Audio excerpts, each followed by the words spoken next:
Здравейте, уважаеми зрители!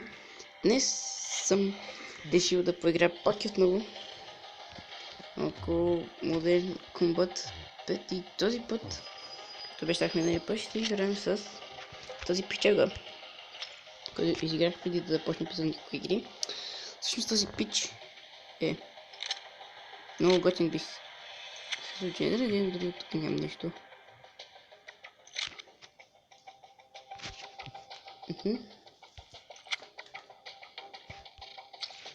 Сме в това.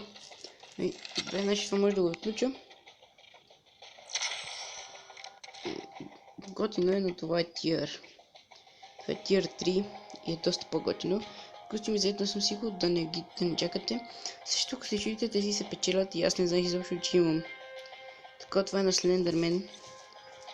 Та, отключих ето това, което е много готино. Ще ви го покажа след малко така.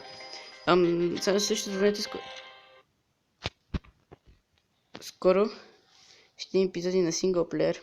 Ето виждате Донволто. Та, опа. Добре. Така, нека искам да ида на тези Combat Packs. Извинете, че така спрях клипа.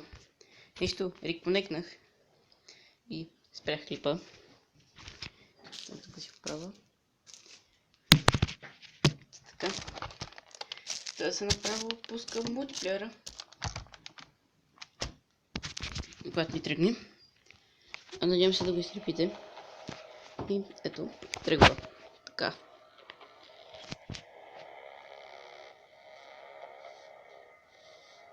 Тази игра общо е много готина.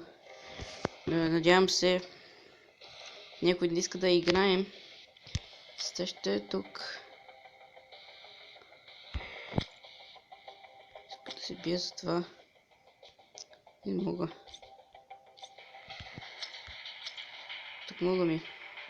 Ще стигнем после да играем тук. Докато можем. Cancel. Когато почне ще си...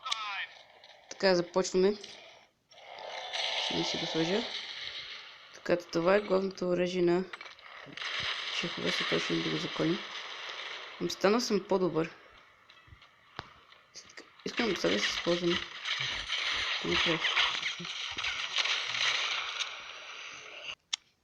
Искам да ви кажа, че това ще бъде клипчето, надявам се да ви е харесало.